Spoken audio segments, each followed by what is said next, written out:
सारी समानताएं देखी और बहुत सारे अंतर भी देखे। अब तो याद है ना कि अभी भी कुछ लक्षण ऐसे बाकी हैं जो हमने डिस्कस नहीं किए। जो लास्ट हमारा था वो था संवेदनशीलता। तो संवेदनशीलता में मैंने आप लोगों को बताया था वो था नंबर 5। क्या था वो? संवेदनशीलता। संवेदनशील जो हमारा इंसान है या जानवर है उसमें संवेदनशील अंग अलग से पाए जाते हैं, जैसे कि ज्ञानेंद्रियां।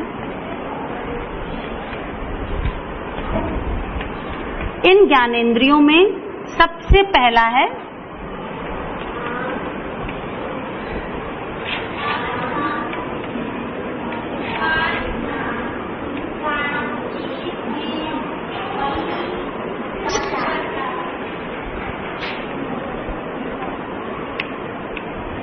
जीभ एवं त्वचा। इस हिसाब से हमने देखा कि हमारे शरीर में 5 अंग होते हैं। इनको हम लोग इंग्लिश में सेंस ऑर्गन्स क्या कहते हैं? Sense organ. लेकिन पेड़ पौधों में ऐसा कोई भी अंग नहीं होता, लेकिन फिर भी वो लोग संवेदनशील होते हैं। कैसे होते हैं?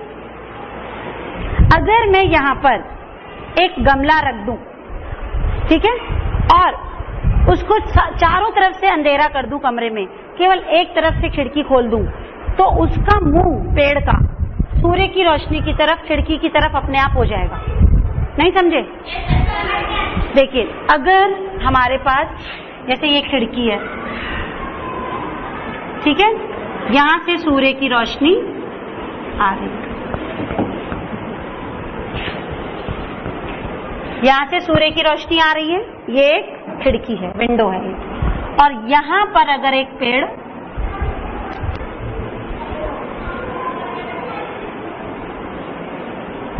तो इसकी सारी पत्तियां सूर्य के प्रकाश की तरफ अपने आप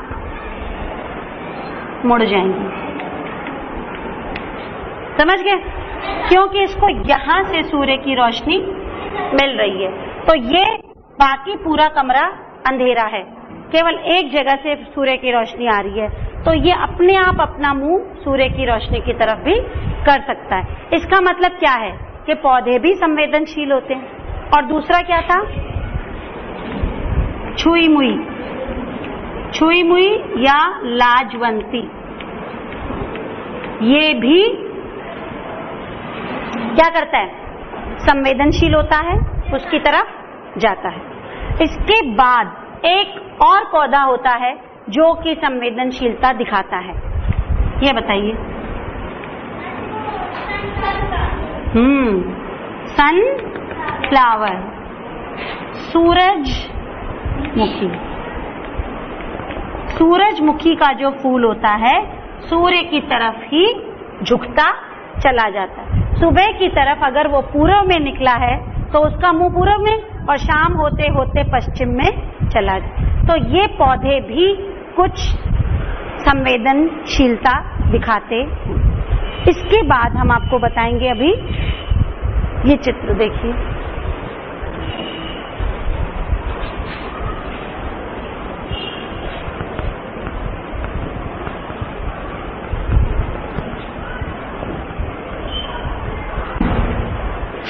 इस चित्र में क्या दिख रहा है? क्या प्रजनन का मतलब क्या? यहाँ पे 3 तरह की चीजें दिखाई दे रही हैं। एक दिख रहा है घोंसला, इसमें अंडे हैं, अंडे से बच्चे निकले और इनकी माँ चिड़िया। यहाँ पर मम्मी पापा और उनके साथ छोटा सा बच्चा। यहाँ पर एक छोटा सा बीज है, बीज में अंकुर उगा और ये बड़ा पेड़ बन गया। तो ये तीनों चीजें क्या दिखा रही हैं? ये तीनों चीजें क्या बता रही हैं? यहाँ देखो, डॉग, डॉग के बच्चे, यहाँ बीज, बीज से नया पेड़, यहाँ अंडे, अंडे से बच्चा। ये दोनों चीजें हमें क्या बता रही हैं?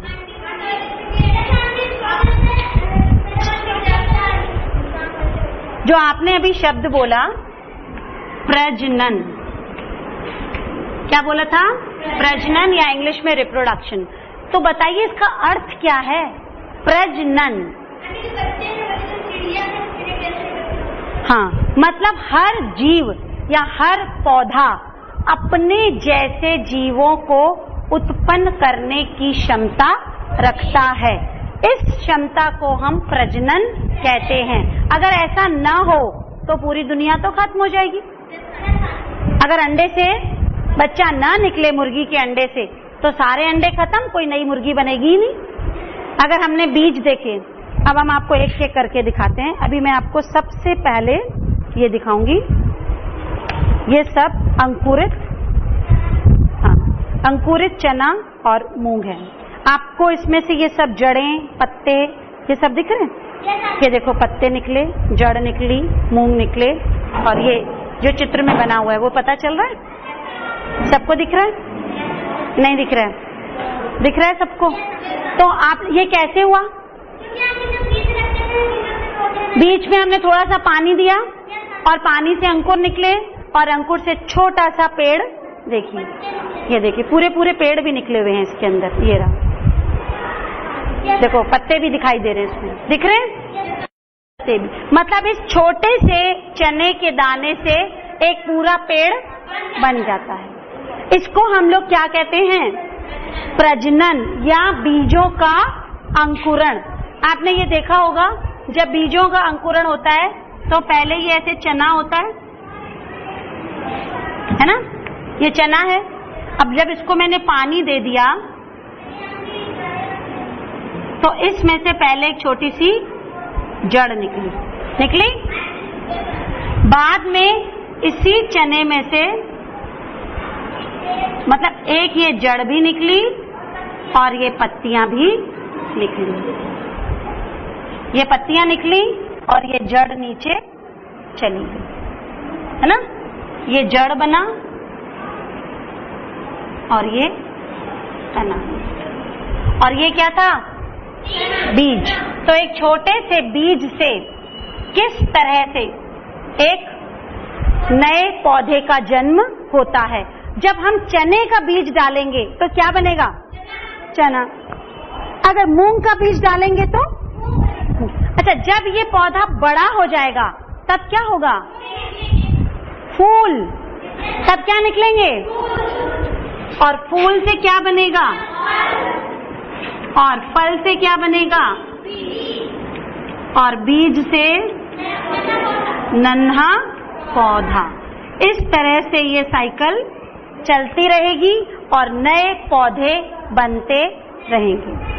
अब ये तो अभी आपने ये देखा, हमने आपको जानवरों का भी बताया था। ये देखिए इसमें क्या दिख रहा है? हर जानवर के छोटे बच्चे क्या है? हर जानवर के छोटे छोटे बच्चे दिख रहे हैं। सब जानवरों के दिख रहे हैं। किस किस के दिख रहे हैं बताओ?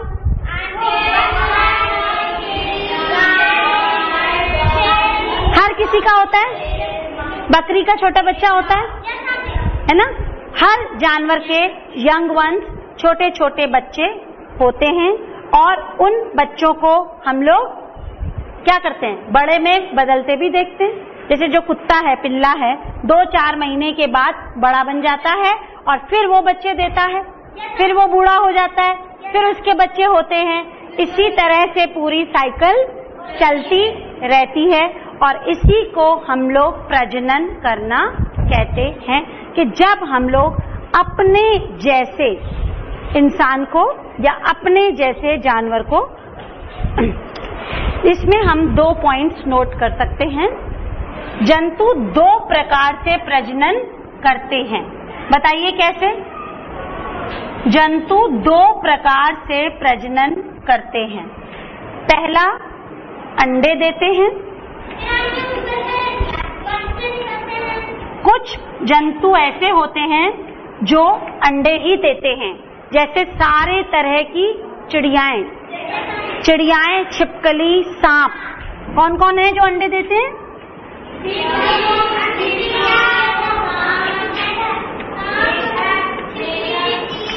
मेढक और इन अंडों से बच्चे निकलते हैं। और दूसरे तरह के जो जीव होते हैं वो बच्चे देते हैं, बच्चे देते हैं, जैसे बकरी, गाय, मनुष्य।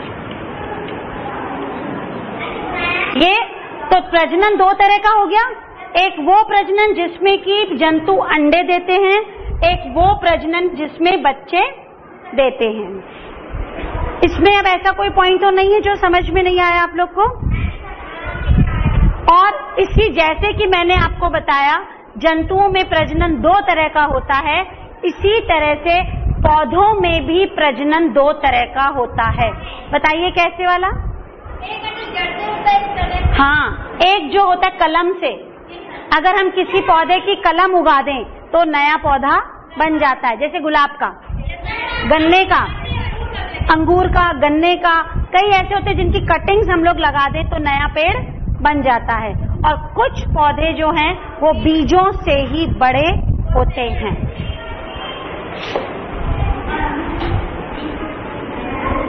अब ये लेसन जैसे हम लोगों का पूरा हो गया कि जंतुओं में और समानता क्या होती है और अंतर क्या होता है। हम लोग एक बार रिवाइज कर लें। दोनों चीजें वृद्धि करती हैं, दोनों चीजों में गति होती है, दोनों चीजें भोजन जंतु और पौधे करते हैं। जंतुओं में ज्ञानेंद्रियां होती हैं लेकिन पौधों में ज्ञानेंद्रियां नहीं होती हैं। दोनों प्रजनन करते हैं, दोनों श्वसन करते हैं। अब इससे ही मैं आपसे कुछ प्रश्न पूछूंगी जो आप मुझे जवाब देंगे, इसी लेसन से संबंधित। अब मैं आपके आगे कुछ सेंटेंस बोलूंगी और लिखूंगी भी, तो आप लोग मुझे सही या गलत, ट्रू और फॉल्स बताओगे ना कि सही है या गलत है।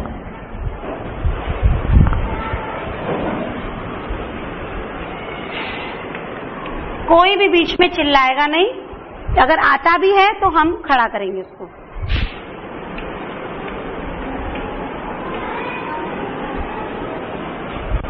पहला प्रश्न आपके किताब में नहीं है, हम अपने आप पूछ रहे हैं आपसे।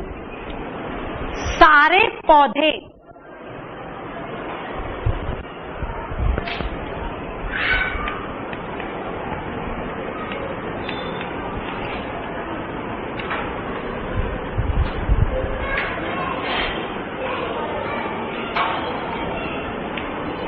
शाकाहारी होते हैं? क्या सारे पौधे शाकाहारी होते हैं? क्यों नो? क्योंकि आपको पता है वीनस फ्लाईट्रैप मांसाहारी होता है। ये हमारा गलत है।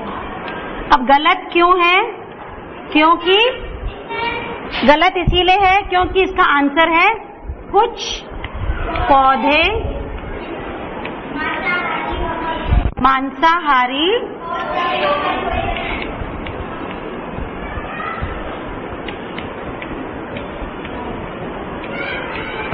जैसे वीनस फ्लाईट्रैप।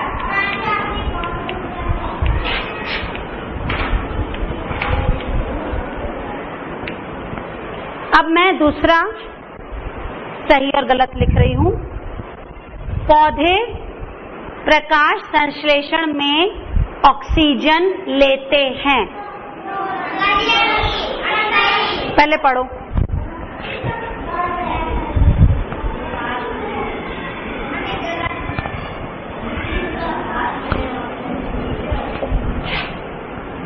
पौधे प्रकाश संश्लेषण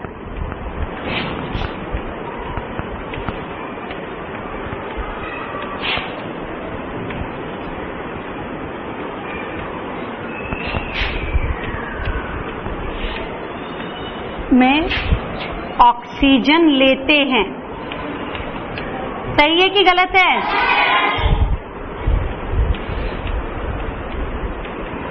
क्या है? गलत है। अगर गलत है तो क्यों है?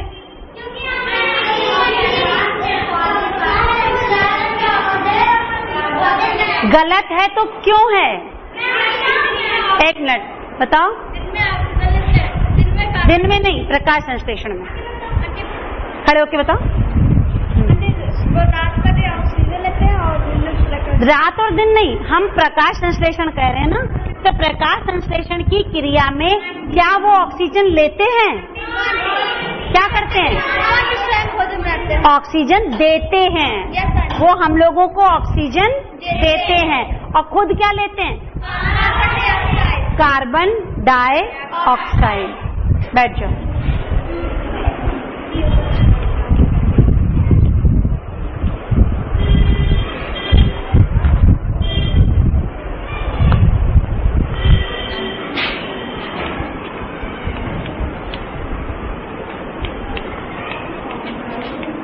पौधों में गति नहीं होती।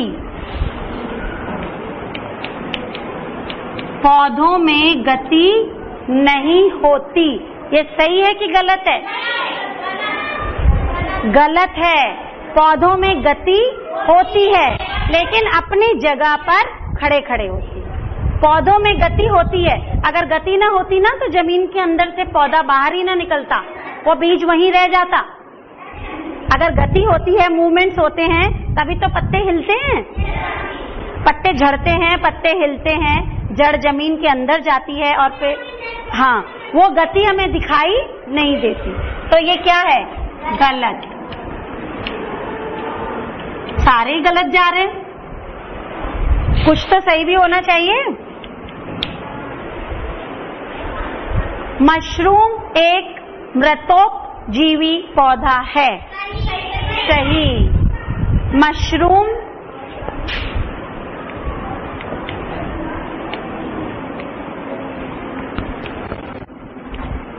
एक मृतोपजीवी है। ये क्या है? सही।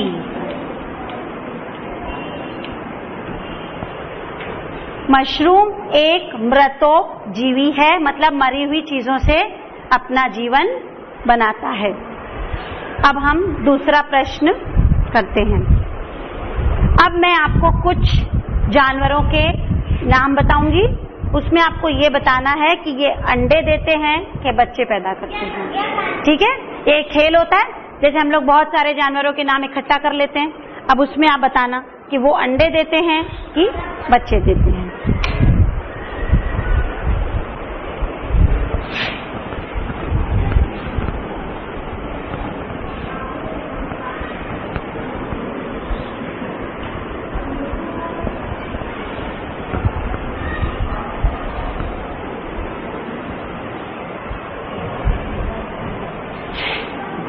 सबसे पहले सबसे आसान।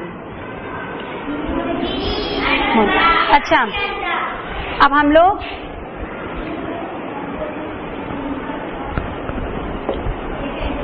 ये अंडे देने वाले हैं और ये बच्चे देने वाले हैं।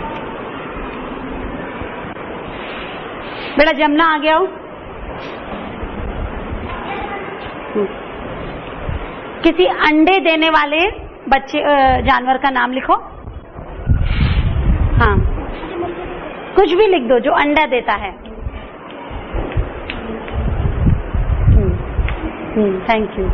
बेटा आप लोग आओ कोई एक, और आप बच्चे देने वाले जानवर का नाम बताओ। कोई एक जना आ जाओ।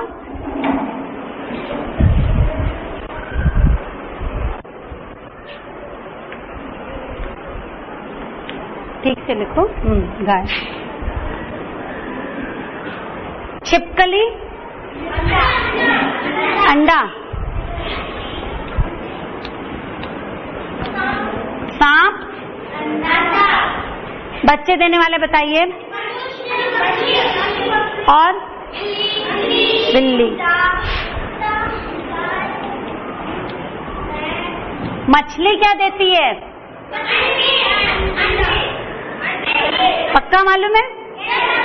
अंडे देती है मछली। अच्छा, अंडे और बच्चे की बात चली है तो हम आपको बताएं, क्या किसी ने शुतुरमुर्ग का नाम सुना है? शुतुरमुर्ग, ऑस्ट्रिच, जिसको हम लोग इंग्लिश में क्या कहते हैं? ऑस्ट्रिच, और वैसे है वो उसका नाम शुतुरमुर्ग, मतलब मुर्गी की जात का ही है। इसका अंडा सबसे बड़ा अंडा होता है। दुनिया में जो भी जानवर अंडे देते हैं सबसे बड़ा, मतलब इस साइज का करीब करीब इतना बड़ा अंडा होता है। इससे भी बड़ा ही होता है, इससे छोटा नहीं होता है। और 1 किलो कहते हैं, करीब करीब 1 किलो वजन का भी होता है। आपने मुर्गी के अंडे देखे ना, इतने से उसके। अच्छा, चूहा क्या देता है? चूहा बच्चे देता है, चूहे अंडे नहीं देता है। चूहा तो मैमल है।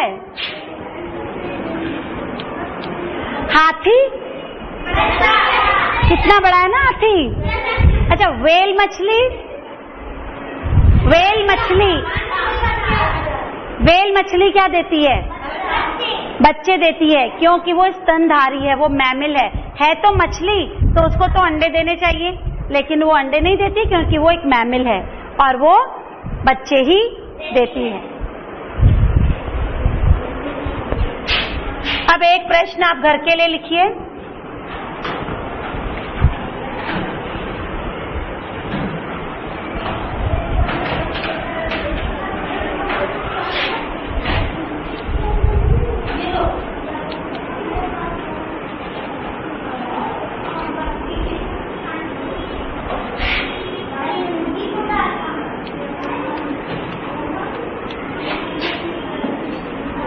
स्वपोषी किसे कहते हैं? स्वपोषी किसे कहते हैं? आप लिखेंगे ना स्वपोषी, बताएं आप लोग को।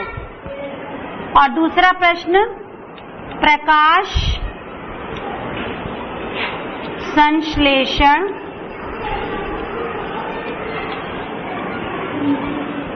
की क्रिया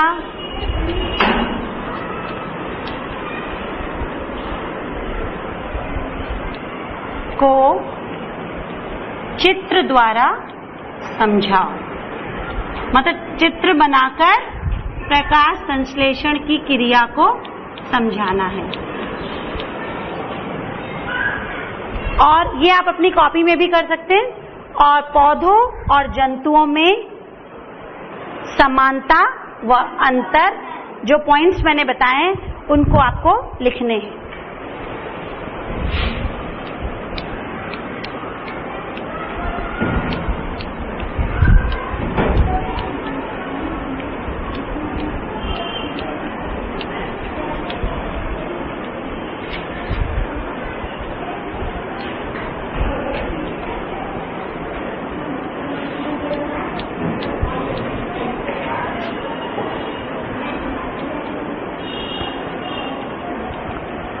कर लेंगे ये सब, कोई प्रॉब्लम नहीं इसमें। अभी कोई प्रश्न जो आपको समझ में नहीं आया आप लोग पूछ सकते हैं मेरे से। कोई पॉइंट जो नहीं समझ में आया है?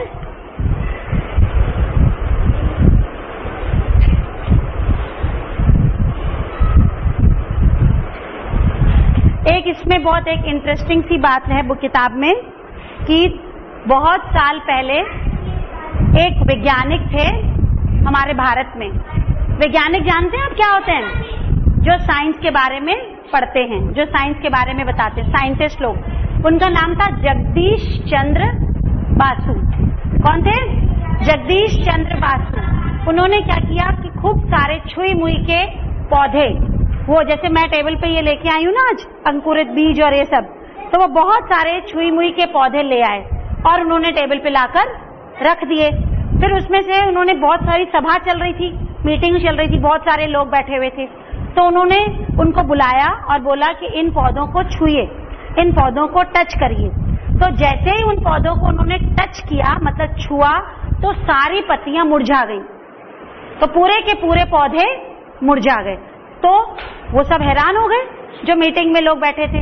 वो कहने लगे ये क्या जादू हो गया, तो जगदीश चंद्र बसु ने कहा कि ये सारे पौधे नाराज हो गए, नाराज होके इन्होंने अपनी पत्तियां बंद कर दी। तो सारे जो मीटिंग के लोग थे वो कहने लगे ये तो बड़ा गलत हुआ। तो उन्होंने बोला गलत कुछ नहीं हुआ, अभी थोड़ी देर आप यहीं बैठे रहिए, तब क्या होगा कि ये पत्तियां फिर से सीधी हो जाएंगी, तब आप इनको छुइएगा नहीं, आप इनको दूर से ही देखिएगा। तो ये इस किताब में भी लिखा है, आप लोग खुद भी पढ़ सकते हैं कि किस तरह से हम लोगों ने, साइंटिस्ट लोगों ने इस चीज का पता लगाया कि छुई मुई के पौधे या इस तरह के पौधे संवेदनशील होते हैं और लेकिन थोड़ी देर में फिर वो वापस ठीक हो जाते हैं। और इस बात का पता लगाने के लिए एक यंत्र होता है, उस यंत्र को हम लोग कहते हैं क्रेस्कोग्राफ। क्या कहते हैं?